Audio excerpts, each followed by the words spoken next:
This is not a vacation. I'm asking for a week off right now. Is it yes or no? The last time, the answer is no. All right, if that's how you feel about it, I quit. Get yourself another boy.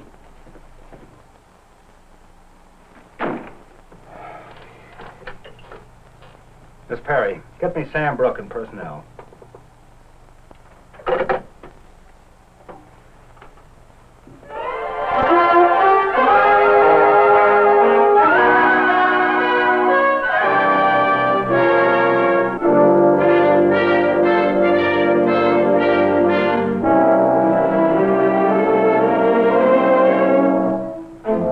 Most of our knowledge of the world we live in is gained through words, spoken or written.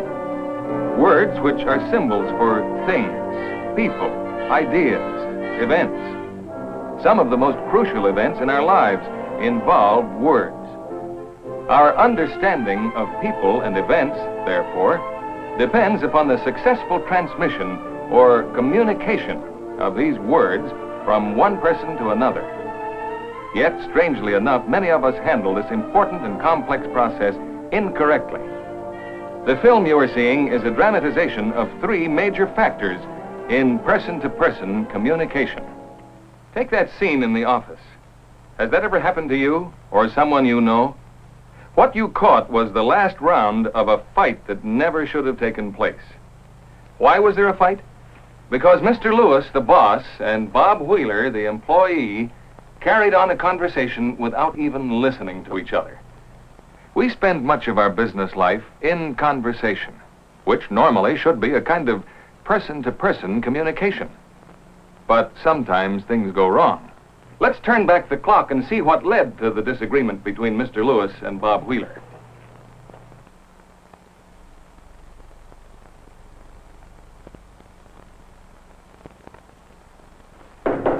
Come in. Could I see you for a minute, Mr. Lewis? Oh, sure, Bob. Come on in. Everything all right downstairs? Oh, everything's fine. We just shipped that order to South Bend. How about the Woodson order? Did you get that out? Yes, sir. We shipped that out express this morning. Oh, fine. What's on your mind, Bob? Well, Mr. Lewis, I'd like a week off. Now, I know...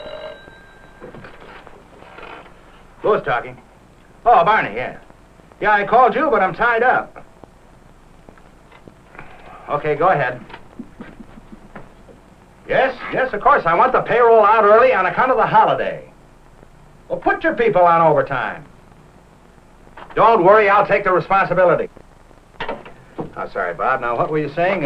Something about your vacation? No, I said I wanted to take a week off. Well, you see, it's an emergency, and I've got to get up north right away. I've got a wire from my brother's attorney, and... How can I give him a week off I've got to be now? in court next week. He knows we've got a backlog of orders to ship. I guess it's true. No matter how long a man works for you, all he thinks about is himself. Never occurs to him that we're running a business here. Okay, and maybe I can use some of my vacation time and still settle the details of the family estate. Well, what do you say, Mr. Lewis? Can I take off at quitting time? I don't know. Jack Harmon is away on his vacation. There are all those new parts to be packaged and routed. You know how important it is to get those orders out on time, and that there be someone there all the time. Keep pushing. Even tell me to leave now. You also know that we... Doesn't he understand this is an emergency, not a pleasure trip? But this is an emergency. Now, if it were just an ordinary vacation trip, I'd understand, but it isn't. I've got to stay with that vacation schedule, and we'll never get through the summer. Wheeler thinks he can move things around to suit himself. Well, he'll find out it's not so. Now, everything seemed okay, but yesterday she called me and said that he'd taken a turn for the worse. I've just got to go. Uh-huh. What was that? I've just got to go. I'm sorry, I can't change that vacation schedule without tying up the whole plant. But this is very important to me and my family. Important, eh? He's no more important than anybody else around here. There's going to be no favoritism, and he'll learn that before he leaves this office. I've got to leave right away. I'm sorry, but I can't juggle that schedule at this late date. Besides, next week we need you for that special shipment. Shipment. That's all this joker thinks of. Well, I'll show him he can't shove me Orders around. in this tight schedule, that's the way it has to be. I've worked here for 10 years, and if you can't hire some extra help for just 1 week... Now, wait a minute. You know I can't put the company to that expense for just one person. You'll have to wait for your regular vacation. I don't mean to be arbitrary. So that's the treatment I get around here. Well, I can always get a job with Frank Evans when I get back from up north. I'll call him. I'll give Lewis just one more chance. But we worked out this vacation schedule perfectly, and nobody did it. It'll only be 2 or 3 weeks. Surely you can wait that long. This is not a vacation. I'm asking for a week off right now. Is it yes or no? For the last time, the answer is no. All right, if that's the way you feel about it, I quit. Get yourself another boy.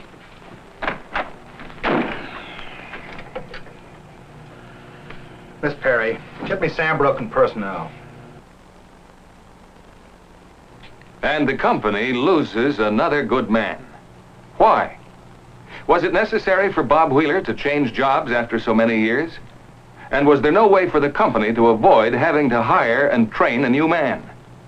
I think there was. But first, let's analyze what really happened. We know that each man was so involved with his own thoughts, he didn't even hear everything the other man had to say. This alone would have caused misunderstanding. But both men were guilty of more than just not listening. They each started to talk with a wrong picture of the other. Instead of listening directly to Bob Wheeler, Lewis tuned in on a private channel of his imagination and pictured something like this. Change the schedule. Who cares? You'll get the work done somehow. My problems are more important than the company's. This happens every day and may be considered normal. But during a crucial conversation, it can lead to disaster. Bob Wheeler, too, has a distorted image. This is what he assumed the boss was saying. As far as I'm concerned, you're nothing but a cog in a machine. You'll do things my way or you'll get out. There are plenty of men waiting in line to take your job, so don't give me any of your lip. Ridiculous, weren't they? But all of us have somewhat false ideas of other people, which we must clear up if we are to reach an understanding with them. We can do this and make good communication possible by tuning in on some things that are not actually voiced. I mean, as we listen, we can ask ourselves these 3 questions. First, what is being taken for granted? Have either of us assumed things which are not true? In other words, what preconceptions do we have that might get in the way of understanding and agreement? Second, what are the points of view? How does he see things? Do they look different to him than they do to me? Are we seeing only those points which help our own position? And are we blind to facts which might hurt it? Are we burying our heads in the sand? What feelings are coloring our thinking? To get a clear understanding of the situation, you must make an estimate of the other fellow's needs and desires, as well as your own. Are these feelings keeping us from thinking straight? Have either of us an unconscious fear or dislike of the other, which is blocking an understanding? Now let's imagine what might have happened if Mr. Lewis and Bob Wheeler had been good listeners. Let's just see if the mere process of listening with understanding makes any difference in our daily conversations. The scene is the office of the manager. The time, 10 minutes ago.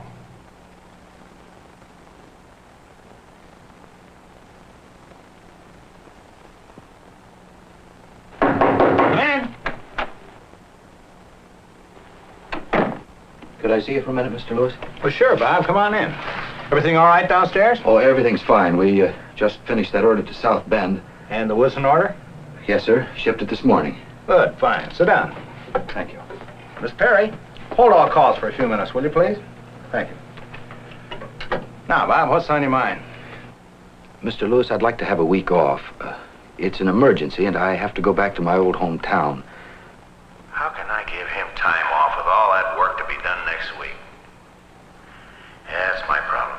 I wonder what his trouble is. My brother just passed away, and I've got a telegram from his attorney telling me that there's going to be a reading of the will, and I'll be needed in court. Yes, people's problems are all the same. This reminds me of the time Dad died. I'm terribly sorry, Bob. Is there anything I can do? Thank you. Nothing except give me a week off. Well, I don't know. Jack's still on his vacation. All those new parts to package and ship. I thought he was going to say okay. Even tell me to leave right away, but maybe you really can't spare me now. After all, after 10 years, the company does get to rely on you. Yes, I know. I was hoping we could work something out. Let's see if he's thought about the company's problem. The spot he'd be putting us in if he leaves today. Any ideas, Bob? Well, Richards has his vacation coming up on Wednesday. Why don't you see if you could change dates with him? If he would, then you could leave Tuesday night. You could wire the attorney and have him ask for a postponement. That sounds like good sense. And I guess I do have to consider the spot I'd be putting Mr. Lewis into if I just took off. I'll do that, Mr. Lewis, and I think it'll work. Well, thanks a lot for being so helpful. That's all right. Let me know if I can do anything. Okay.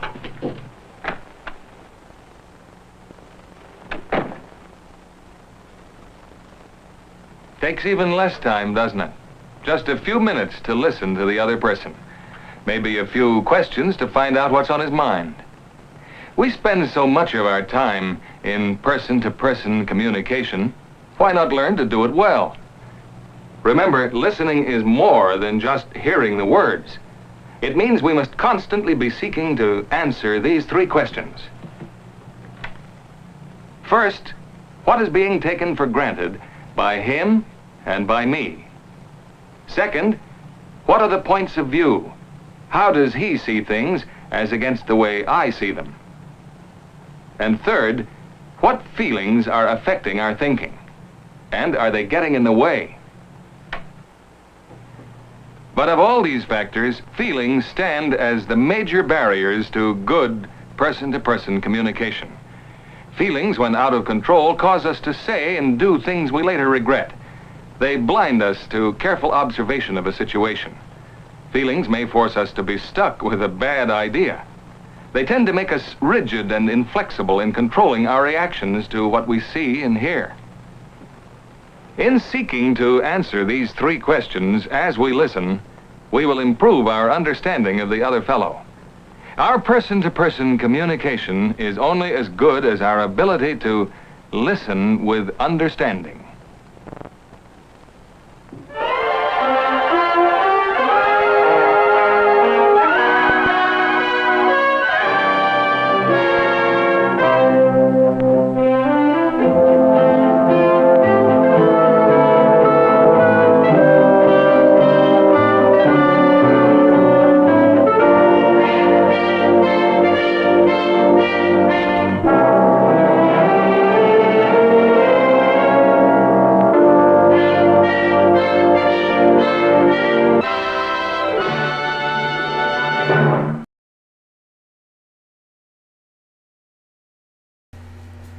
Hi, everybody. Welcome. I'm Skip Elsheimer, and this is the AV Geeks Lunchtime Streaming Show, and I'm joined by Nate. Hello, I'm back. He's back. He's been working with us for a couple of weeks this summer before he heads back to college, and it's been great.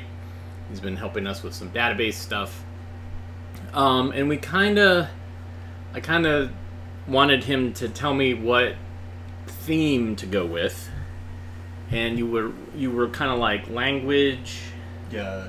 And then I was like, well, we could do language, but we could also do communication and also information. So I have films that are related to those things, because certainly communication is something that we seem to be having problems with nowadays.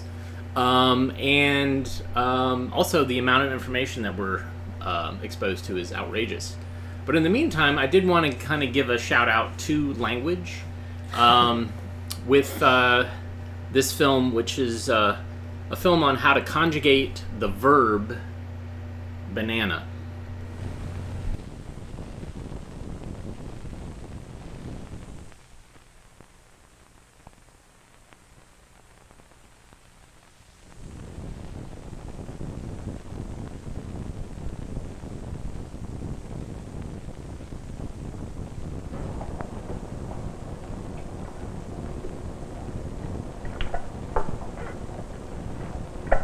Hola.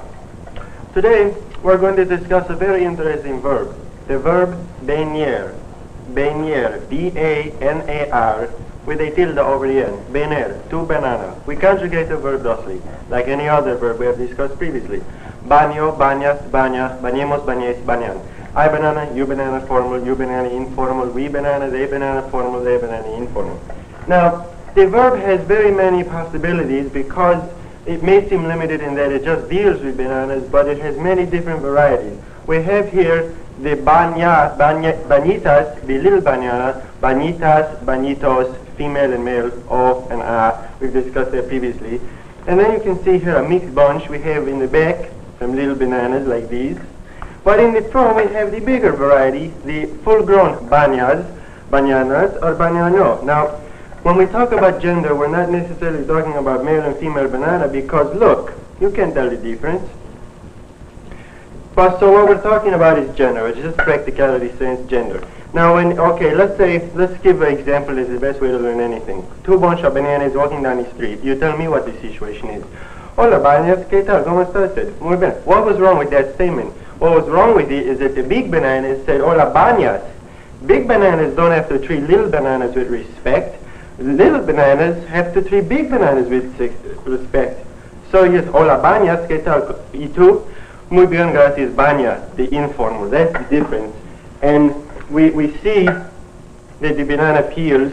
There's really no word in the Mexican language for peel as far as bananas go because Mexicans revere the banana. They do not eat the banana. They will import it, but they will not eat it. They will talk to it, but a banana cannot answer. That's the thing to remember. Bananas can talk to themselves because of the gender, but they can't talk to each other.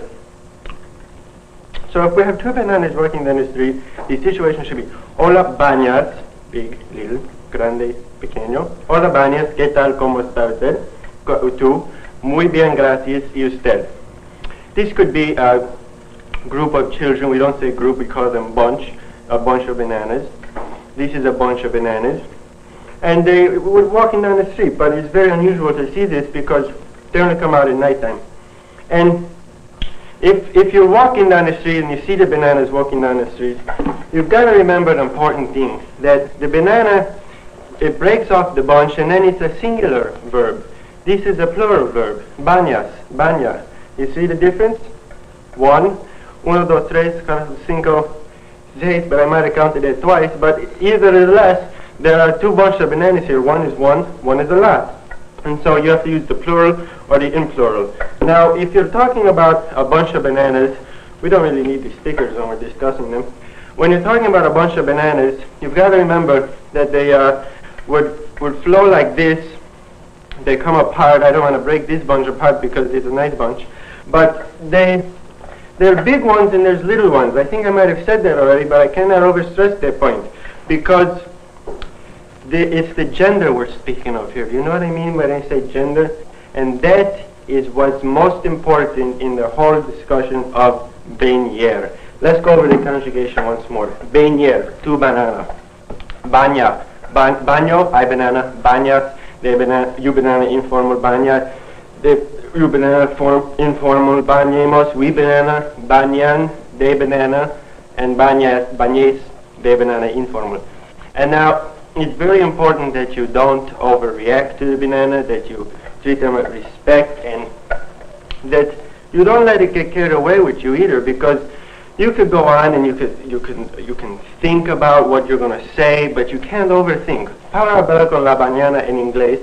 When we speak to a banana in English, it's worthless because they do not understand. It is predominantly Mexican fruit. With sure some grow in America, but these are not worth speaking of because they will not understand the language, they will not understand the verb that they're discussing about. So that's the most important thing to remember about the verb. And that's the thing I want you to remember. When you see a banana, you talk to it formally, informally. That's all we have time for now. Adios, amigos.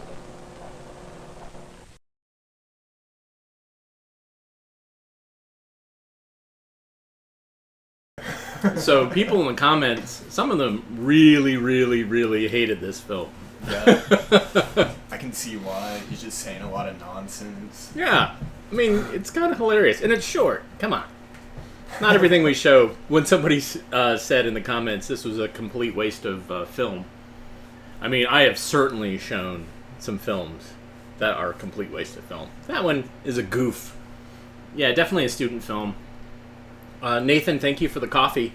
Maybe that was a reward for showing this film. Yeah. So when you took language, did you take foreign language in high school or did you take it in college? I took it in high school so that I wouldn't have to take it in college. Oh, okay. Yeah. So, and you took what language? I took Spanish for 4 years. Wow. And Yeah. so do you still retain some of that knowledge? Yeah, but that's because I still kind of look into it, Mhm. and also have a lot of friends who speak it, so I still Oh, okay. use it. Yeah, that's good. Yeah, use it or lose it. Yeah, I took 2 years of French in high school and then poof, it disappeared. That's common. Yeah, it was. That was the only thing they offered at my high school was French, and the only thing I remembered in French was the first day. And so when I was in Montreal, I did a show, and in front of it was easily 500 people, and somebody read the film strip that I had shown in French instead of English. They translated it, and then I kind of used very poor French to try to communicate with some of them. Anyways, so speaking of difficulties in communication, this next film is actually fascinating. It's called Communication with the Deaf-Blind Person. So deaf-blind person, do you know what that means? So basically like Helen Keller. She can't see, she can't hear. So how do folks in that situation communicate? And I think this film was made in the late 40s or early 50s, maybe even 60s. And it's fascinating the different ways that folks with that situation communicate. It's actually kind of cool. So here's Communication with Deaf-Blind People.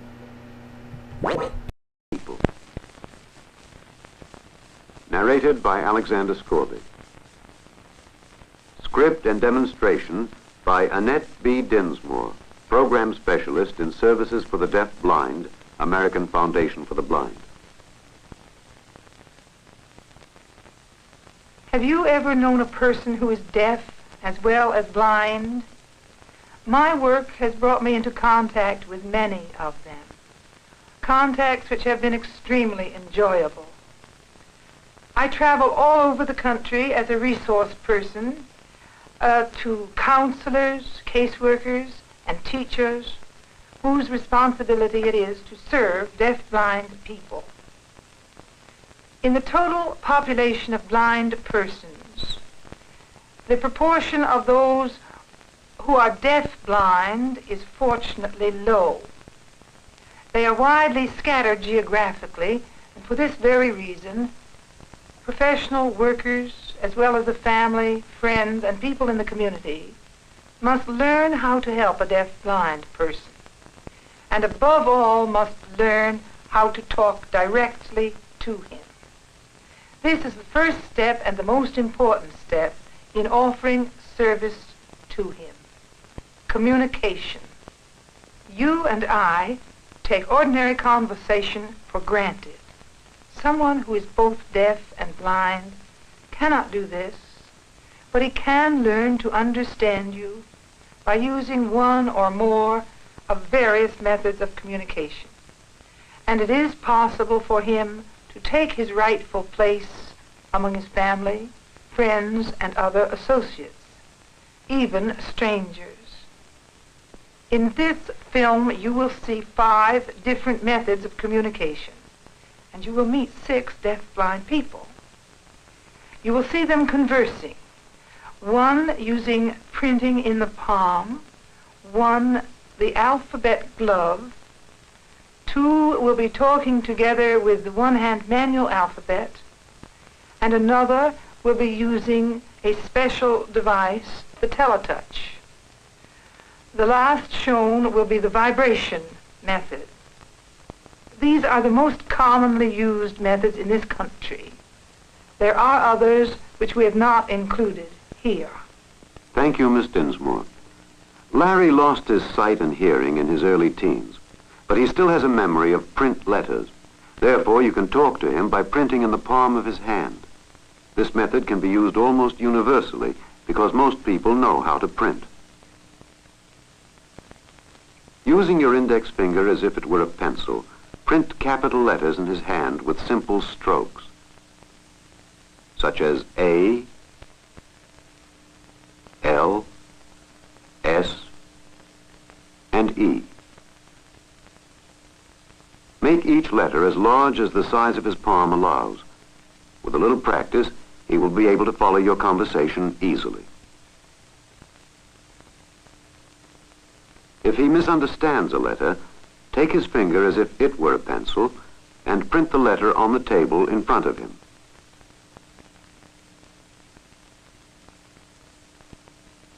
When he gets it right, repeat it in the palm of his hand.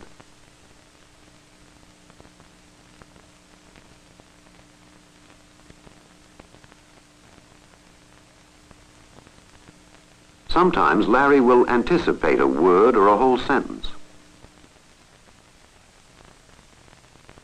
When this happens, you can save a lot of time by giving him a quick signal for yes, and then going on with the following sentence. On the other hand, if he's wrong in a word or sentence he anticipates, give him the signal for no, and spell it out carefully. In other words, this is yes and this is no. Sometimes you may make a mistake yourself, and then you can rub it out. This always brings a smile. Would you like coffee? Yes, thank you. How do you take it? I like it back. Good. Almost everyone uses gloves of one sort or another for various useful or decorative purposes. But the glove which may be new to you in its purpose and appearance is the alphabet glove. The alphabet glove must be carefully marked while it is on the hand of the user so that the letters fall exactly on the ends of the fingers, the joints, and the palm.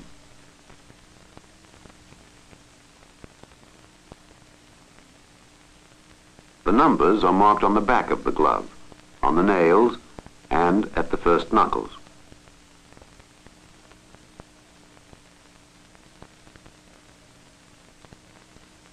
Marion has worn one of these gloves for years. She was blind from early childhood. At 20, when she lost her hearing too, she preferred the glove for communication. She had to memorize these letter positions, but they soon became second nature to her. Now she can carry on a rapid conversation with anyone who can see, provided they can spell. Words and sentences are spelled out by touching the letters in succession. H, E, L, L, O. And you can develop with practice a touch as if playing the piano.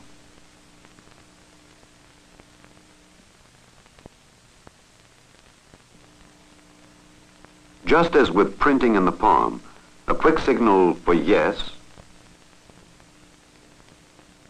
or for no can save time and make it unnecessary to spell out words when Marion anticipates them.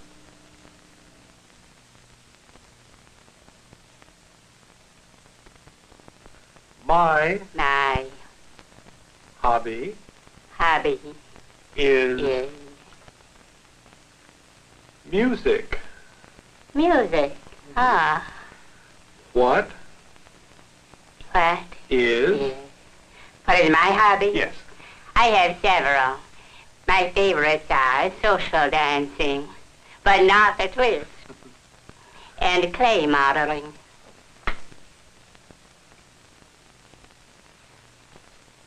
Did Did you I make this fit? Yes.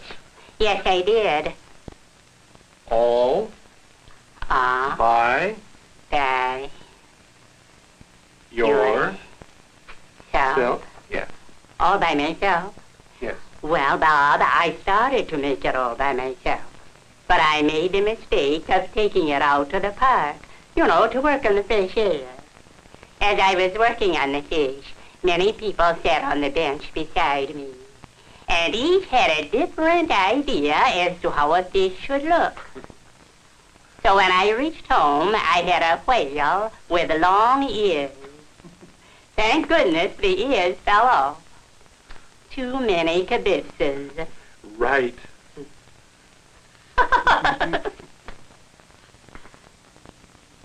This is the one-hand manual alphabet. It has been used for years by deaf people in this country and parts of Europe. Ben and Alice are having an animated conversation. No one can tell what they're talking about because neither utters a sound. They've never learned speech. Each was born deaf and lost sight in adult life. We suspect that Ben is telling Alice a joke of some sort.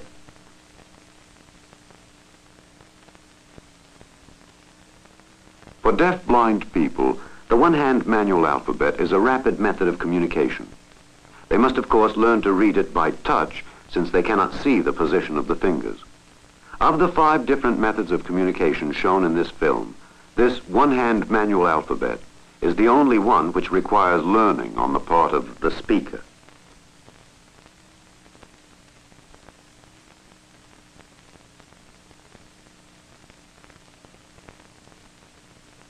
If you want to use this alphabet, you must learn the position of the fingers in making each letter.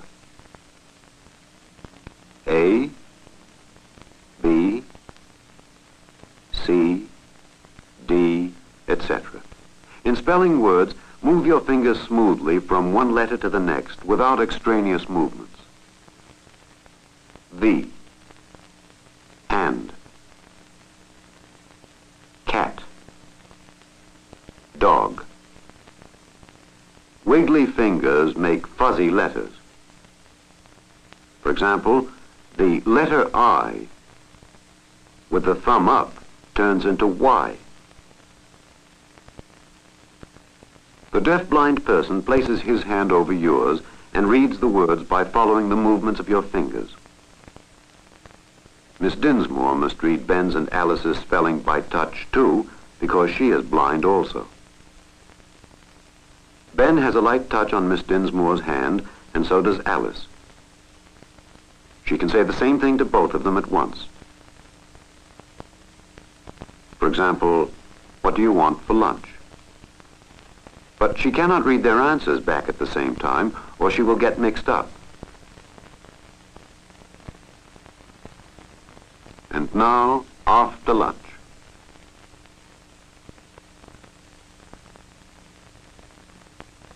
The Teletouch is a device developed by the American Foundation for the Blind with which you can talk to a deaf-blind person by means of Braille, even though you yourself know nothing about Braille. John lost his sight when he had just finished school and his hearing a few years later. He has learned to read the Teletouch rapidly. For better viewing, we are removing the cover. The Teletouch is a small portable machine with a typewriter keyboard on one side and a single Braille cell on the other. A plate with 6 holes through which metal dots are raised in various combinations. When you press a letter on the keyboard, the corresponding Braille character appears in the cell. A, G, L, W. John places his finger on the cell to read the Braille letters. Use a legato touch, pressing each letter rather than striking it. Holding on to each letter in a given word until you press the following letter, such as the word snow. S-N-O-W.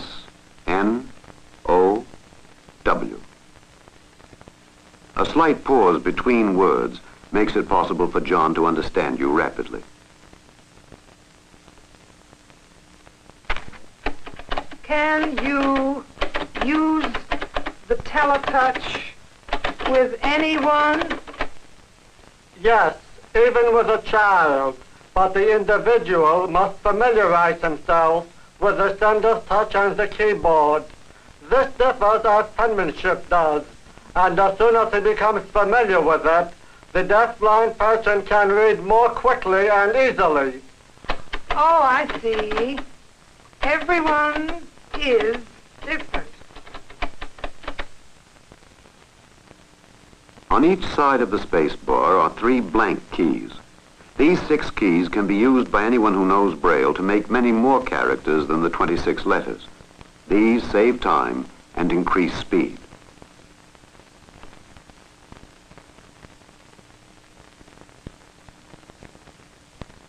Sensitive fingertips, highly trained, can understand the speech of others through touch.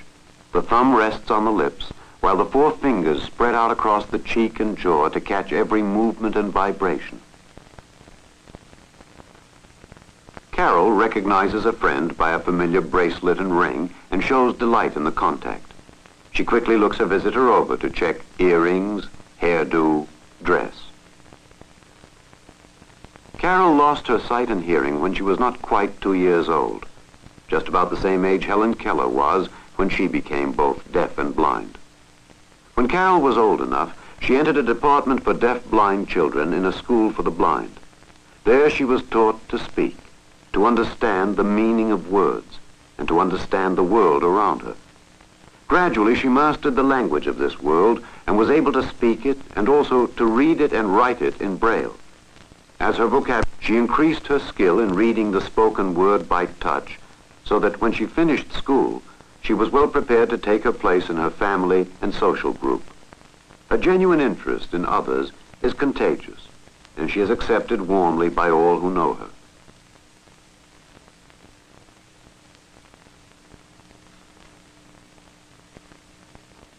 Now let's tune in to the conversation. Did you have a nice birthday party? Did I had a bird and a friend. Good. How many people came? How many people came? 10 people came.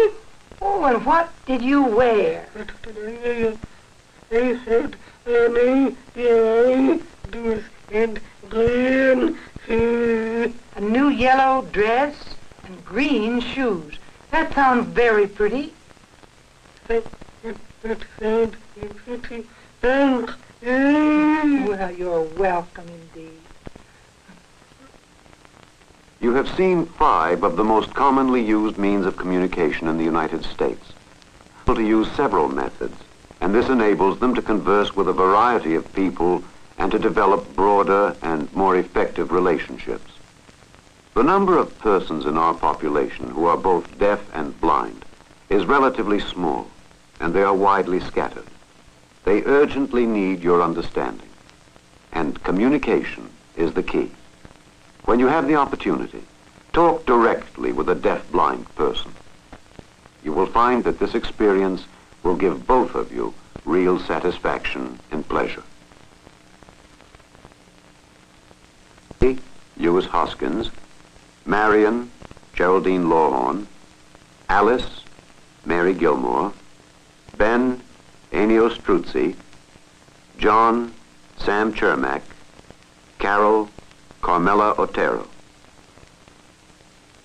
Consultant in Education, American Foundation for the Blind, Robert A. Bowers.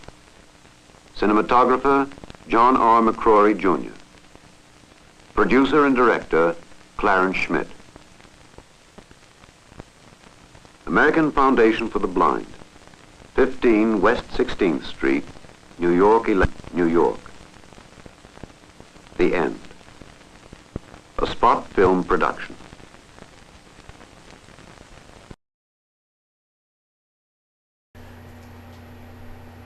That's weird. Oh, that camera. The camera slipped. I was like, what's going on? All right. We were looking at the AV Geek ceiling. Yeah. Which wasn't very interesting. So fascinating. To be able to communicate with the alphabet glove, so they had a glove that had letters on it, and to be able to touch, somebody pointed out in the comments that it's similar to texting.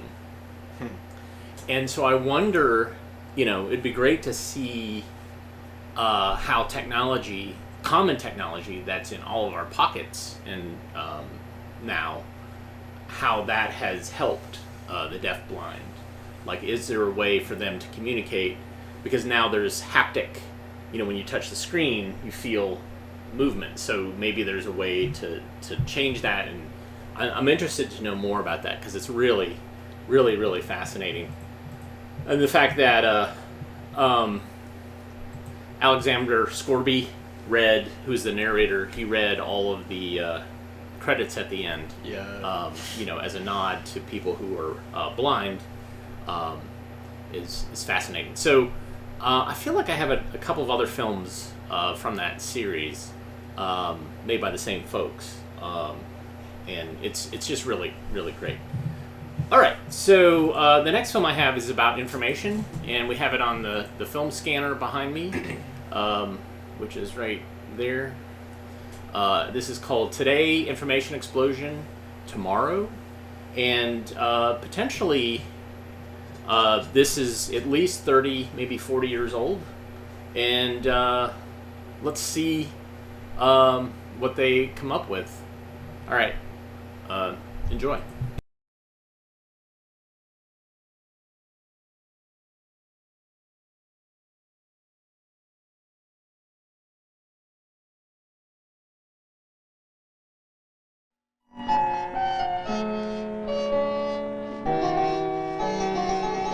From the earliest known time in history, information was passed on singularly. A song was repeated from one person to the next, or a single book copied by hand. In 1440, a man by the name of Gutenberg invented printing from movable type. A faster way of disseminating information had come about, because a page could now be set in type and multiple copies printed. It proved to be one of history's most important. Here that our story really begins. For hundreds of years following Gutenberg, the availability of information expanded gradually. Though multiple copies of books did exist, they had to be carried from one place to another. So the expansion was primarily limited by the ability to move about. But in 1836, the control of electricity led to the invention and development of the telegraph. Suddenly, the spread of information was no longer limited by how fast a person could travel. Almost instantly, a message could be transmitted from one city to another, hundreds of miles away. The invention of new information media followed rapidly. Telephone, photographs, wireless radio, movies, sound recording, television, speedier printing, computers, satellites. The list goes on and on. An incredible array of devices that bombard us with sounds and images. With each new invention, the amount of available information grew. The rapid expansion had become an information explosion.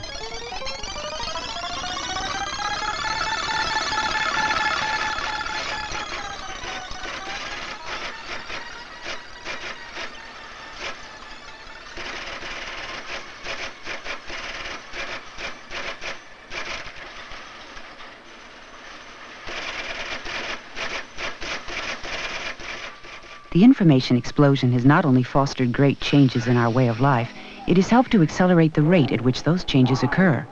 The result is many positive benefits and new and exciting possibilities, but also sociological and even psychological problems. This film, then, is about the sources and the technologies of the information explosion, some of its effects, and some individual responses to it. The modern technologies of typesetting and printing would have stunned Gutenberg. As opposed to the gathering of metal letters one by one, type can be set today by computer-driven photographic typesetting equipment, working at speeds of up to hundreds of words per second. The development of color printing, especially the printing of photographs in magazines and books, has also been a major component of the information explosion. By printing from continuous rolls of paper, the modern web presses, like those which print magazines or newspapers, are capable of turning out enormous quantities of printed matter. The New York Times alone publishes 74 million words per year, or about 2 average-length books per day, and that's just one newspaper. In the United States, over 30,000 new books are published each year. Imagine it, 30,000 different titles.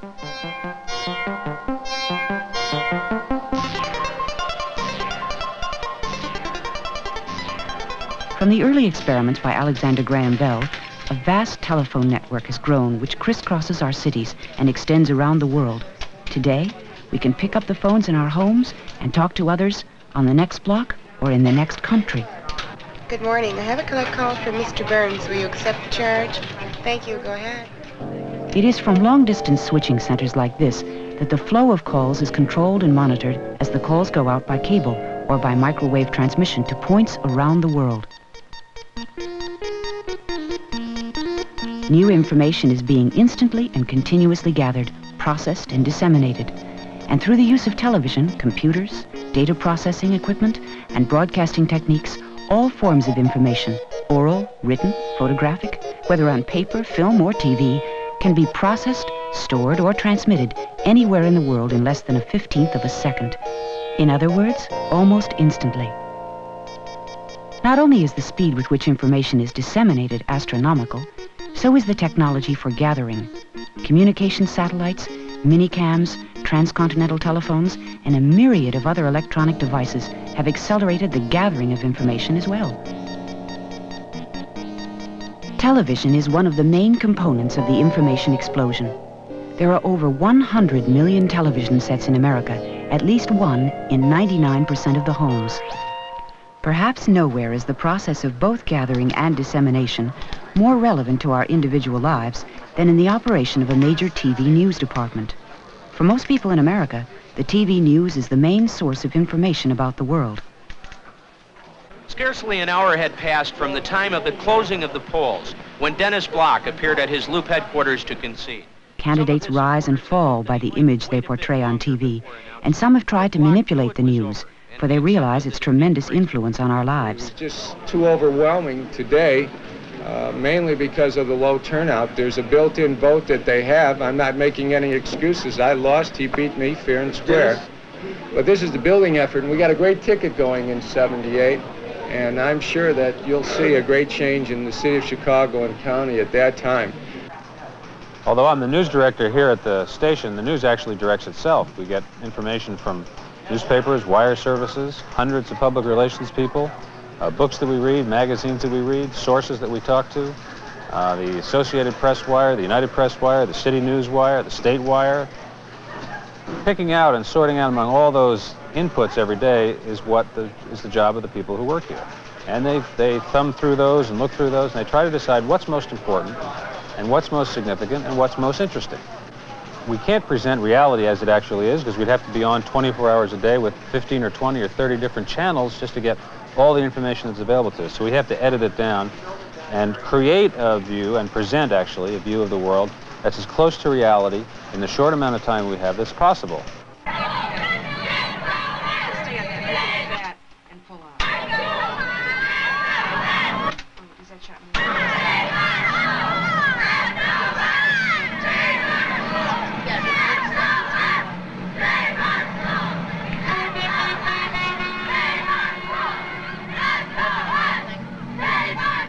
I think objectivity is a myth that people in the news business have been trying to perpetuate now since the time the news business began. I think we better, at one point, get down to the reality of the situation, which is that no reporter, if any human being, can ever be totally, completely objective about something.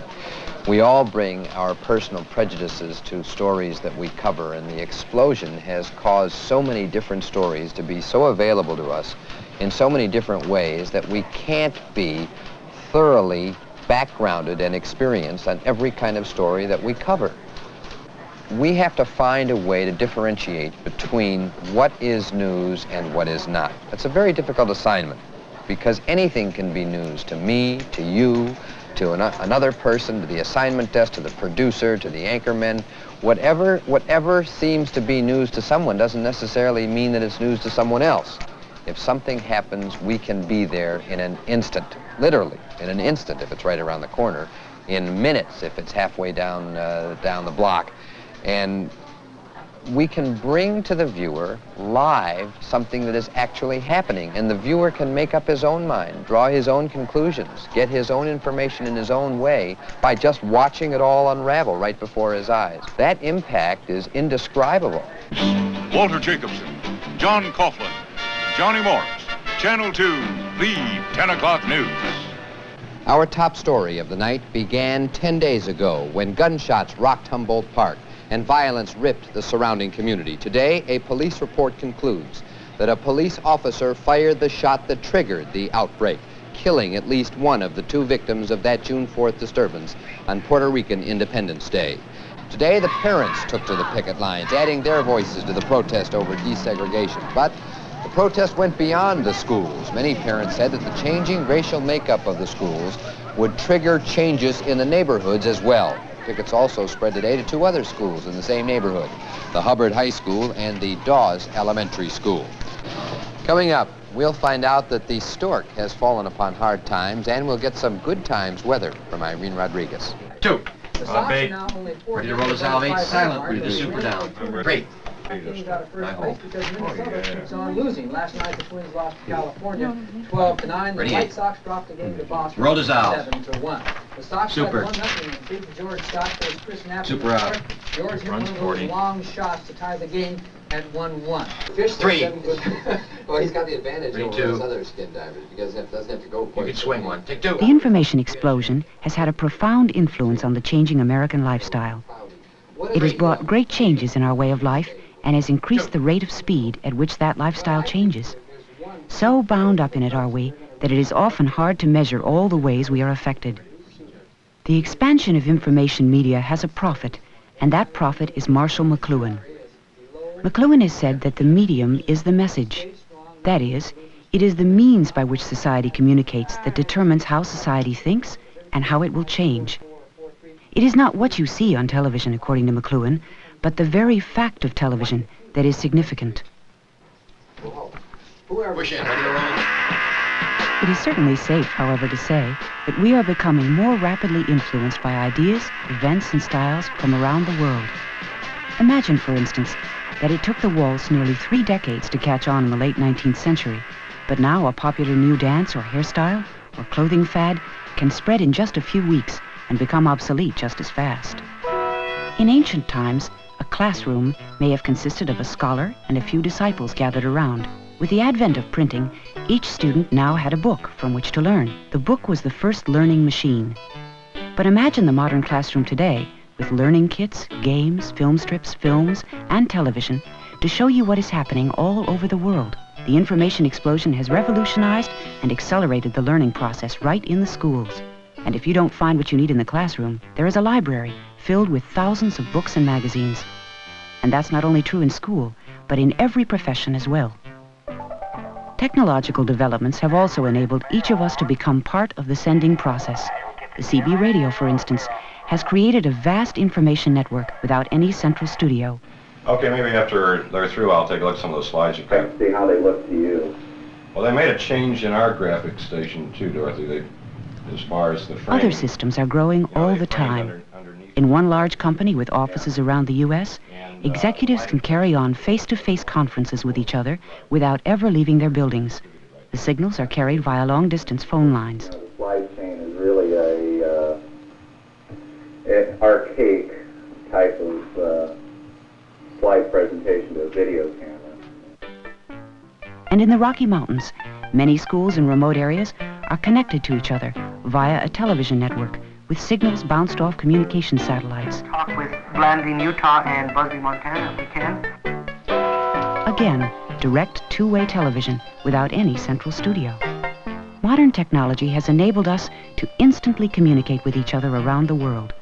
The Earth has become a global village, and all of us neighbors. We are bombarded by information about everyone and everything. Knowledge is supposed to be power, but is too much information producing a feeling of powerlessness and anxiety? Are there simply too many choices? We are constantly being bombarded with information of all kinds, particularly nowadays, particularly in modern times. That probably is one of the major characteristics of modern times, the availability of information. We must somehow deal with all this information. There is information that we get of which we're not even conscious, but somehow or another we have to deal with the information. One of the major devices that is available to us to deal with the information is a process called selective inattention, which is mediated by the brainstem or by the reticular activating system in the brainstem.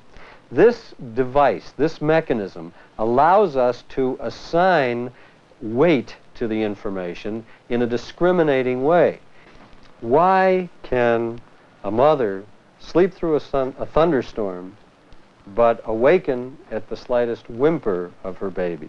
The reason she can do that is because she can selectively inattend. That device allows her to go on sleeping, and it's a very protective device. She can assign weight even while asleep to information so that she can discriminate between the various kinds of information and make choices as to what information is important and what information is not. If we're not able to selectively inattend, we disintegrate. We simply can't handle all that information. We become disorganized, our anxiety level goes up, and we become psychotic, possibly schizophrenic.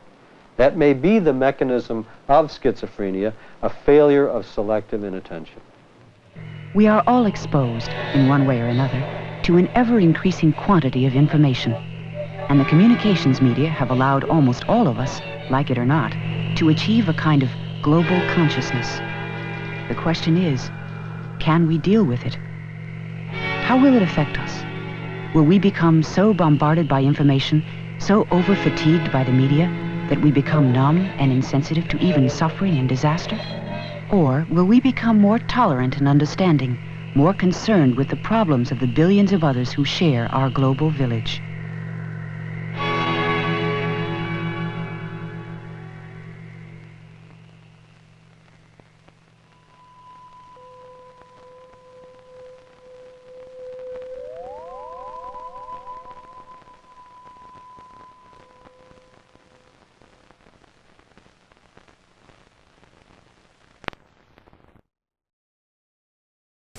All right, that it's very telling. They talk about information as far as information like news and television and newspapers, and where is information coming from nowadays? Mostly social media. Right. So the idea that you had a news reporter saying, oh, well, we can get to a news spot usually within 5 to 10 minutes to capture the news is now different, because who's oftentimes providing that footage?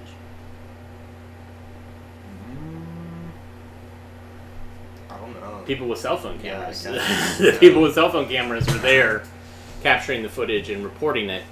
And so because of that, there's not a filter. There's not an editorial eye. There's not a critical eye that is aware of the responsibilities of reporting that data. And so I think that's problematic. And so this is a problem that you get to deal with. I mean, we're dealing with it, all of us. Yeah, I mean, there's going to be a lot of problems. Hopefully there's a problem you get to fix. You'll figure out a way. You guys, what are you considered now? Are you a Gen Zer? Yeah.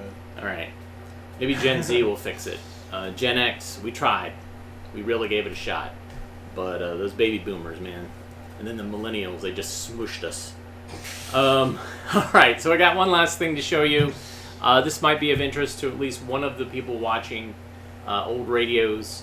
This is called The Talking Machine, made by AT&T, and it talks about the technology to reproduce and distribute sound. How do you listen to music nowadays? Spotify or SoundCloud. All right, so you're listening to some sort of online way that music is distributed. Yeah. Have you ever bought Have you ever bought a physical? Yeah, I mean, piece of music. My roommates have a record player. Right. So. Have you bought music, like records or vinyl or? I mean, whenever I grew up, whenever I was younger, CDs were still a thing. Right. So technically yes, but not in a long time. Well, I guess the thing is, have you ever go to a record store? Yeah. Okay. But I don't buy it because I don't have a record player. Oh, okay. So. Wow. All right. So when in buying stuff online, do you ever buy music online, or is it it's just streaming I used to. with ads and stuff? Yeah. Okay. Well, there you go. There's Generation Z. Good luck to musicians trying to make money off of anything when you have people who aren't buying. You have a whole generation potentially. Yeah, I'm pinning an entire generation on you. I know. But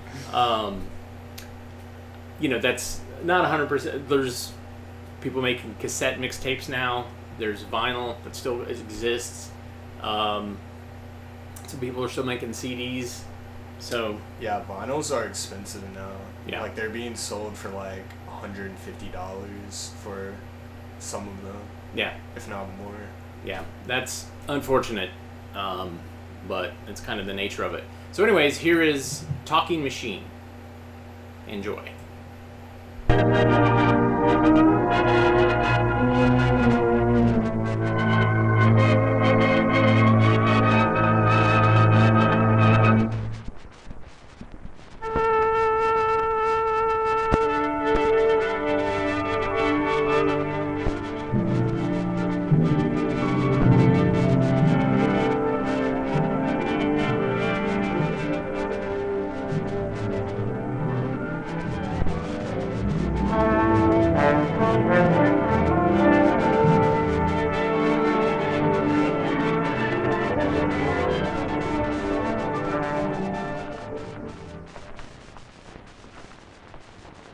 How do you do, ladies and gentlemen?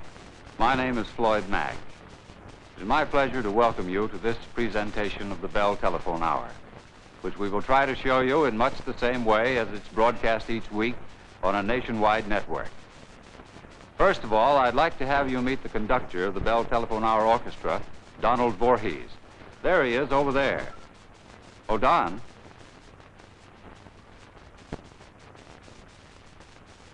The gentleman there, absorbed in the script, is Tom Shirley. Tom is familiar to millions of radio listeners as the voice of the Bell system. Behind the studio engineer stand the unseen, unheard men. The guardians Tom. Our guest for this performance of the Telephone Hour is the distinguished pianist Joseph Hoffman, who is making his appearance at the left of the stage.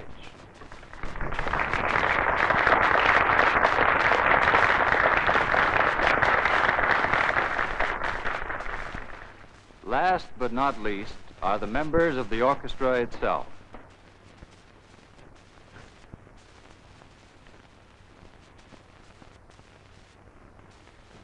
And the control room staff, including Wallace McGill, the director of the program. In just 30 seconds, we'll be going on the air over our usual network. While we're on the air, we'd like to take you behind the scenes to show you what makes a network tick. 15 seconds now.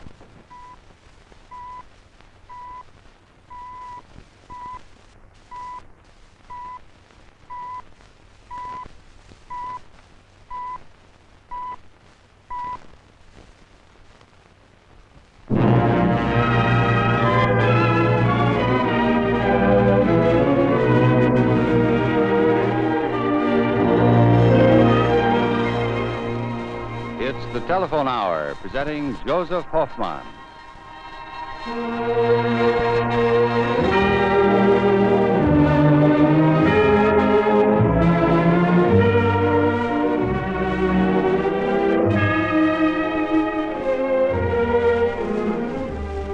evening, ladies and gentlemen, and welcome again to the Telephone Hour. Our guest soloist this evening, who appears with Donald Voorhees and the Bell Telephone Orchestra, is the distinguished pianist Joseph Hoffman. Mr. Hoffman is known to all as one of the great masters of the keyboard, and we'll have ample proof of his mastery when we hear him later on in pieces by Rachmaninoff and Beethoven. Right now, we hear from the orchestra the stirring overture to Gomez' opera Il Guarani.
Behind the studio engineer stand the unheard men, the guardians of radio's music, news, comedy, and drama. These are the hundreds of transmission specialists for the Bell telephone system all over the country. Technicians, switchmen, monitor men, and telegraphers, whose job it is to guard the vast radio networks of the country, to link with split-second precision all the separate broadcasting stations into constantly shifting networks of radio communication.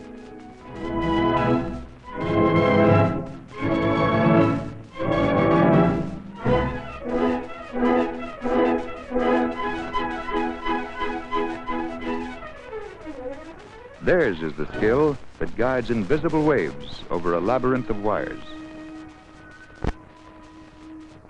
They check and balance. They speed the music along 100,000 miles and more of telephone wires, wires that thread their way through the same cables and on the same poles that carry your long-distance telephone calls across the country.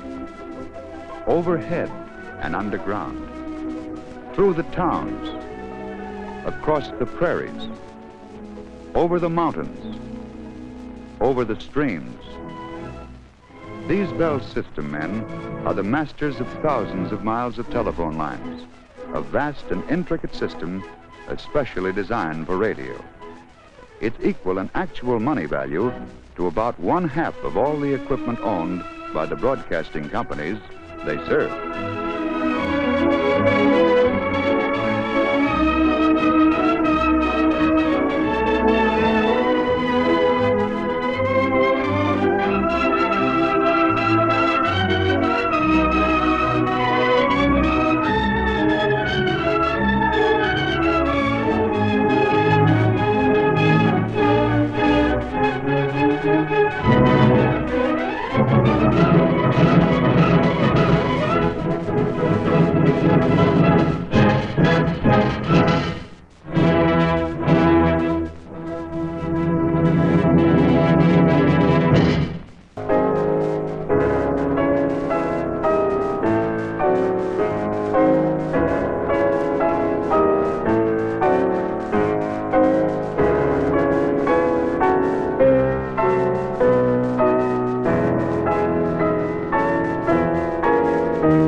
Television is an exciting idea.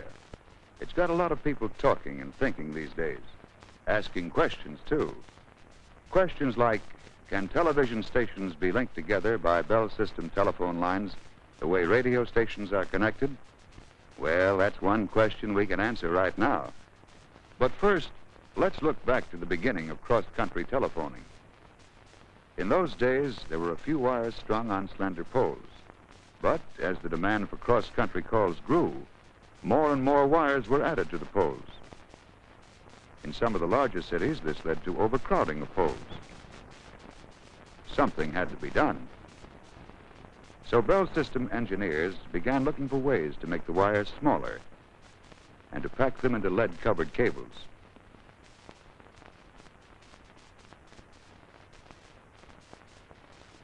Today, these cross-country cables carry hundreds of wires, sometimes overhead and sometimes buried under the ground.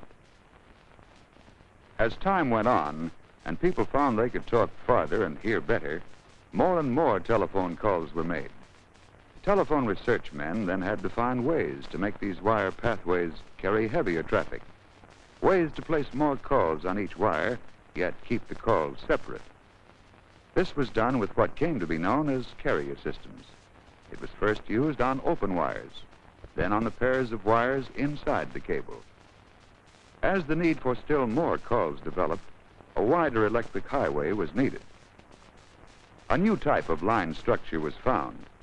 It was given the name coaxial. Now, a coaxial is really a copper wire strung through the center of a copper tube. But a single pair of these coaxials will carry hundreds of telephone conversations at once. Put 6 coaxials into a cable, and you have a small, compact unit that'll carry as many telephone calls as these cables used to. Today, telephone engineers know that this broad communications highway called coaxial, developed to handle hundreds of telephone calls simultaneously, can also be used to carry television programs from city to city.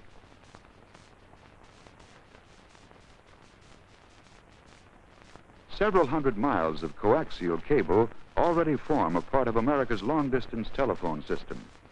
Soon, coaxials will stretch across thousands of miles, carrying millions of telephone calls, and ready to form a television network whenever called upon. Well, that's one way to hook up a television network, one we've been trying out for quite some time. And we're trying still another, using microwaves sent out from radio relay stations. Let's see about that. Back in 1920, the first radio telephone service in history was established from Catalina Island to the California mainland. Bell telephone engineers continued their research into radio for telephone use.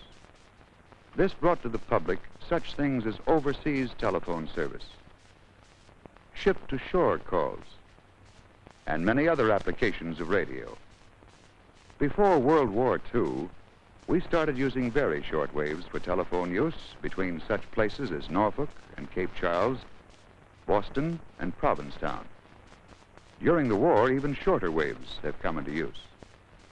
Now, we of the Bell system are establishing a multi-link microwave system over a 220-mile route. Here's the way the plan works. Microwaves shoot out like searchlight beams between transmitters set on high places.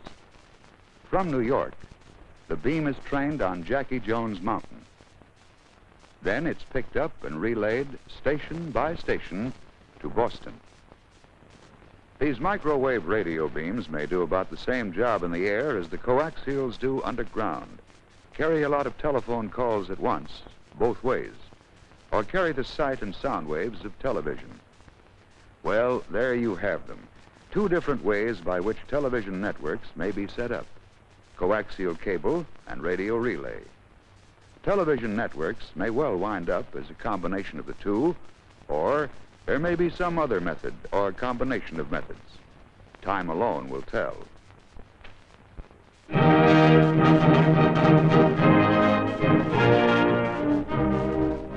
Now Now Mr. Hoffman joins with Donald Voorhees and the Bell Telephone Orchestra to play the last movement of Beethoven's Concerto No. 5 in E-flat, the so-called Emperor Concerto.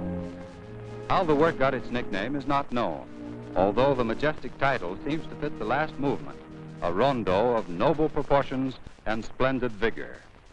We now hear the final movement of Beethoven's Emperor Concerto.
Thank you, Joseph Hoffman.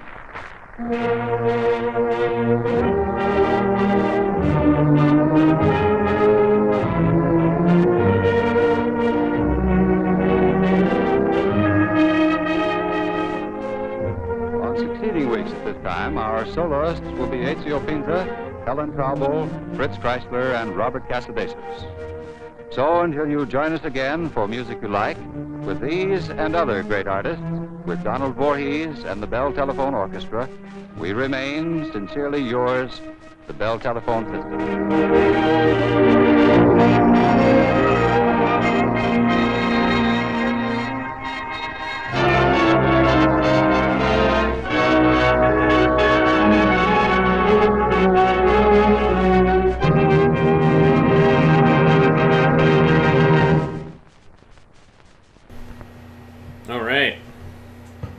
That wasn't quite what the title said it was supposed to be.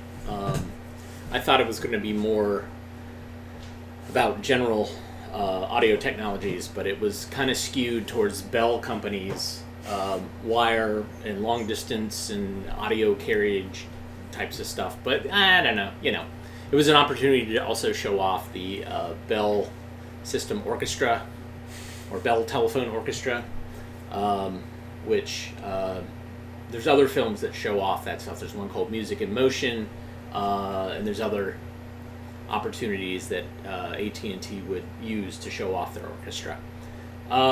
Nate, thanks for joining us, man. Thank you for having me. I appreciate you guys. Thank you, Kevin, for the coffee. Thank you, Nathan, for the coffee. I hope you guys have a great weekend. We'll be back on Monday. And so everybody take care, and we will see you soon. Bye-bye.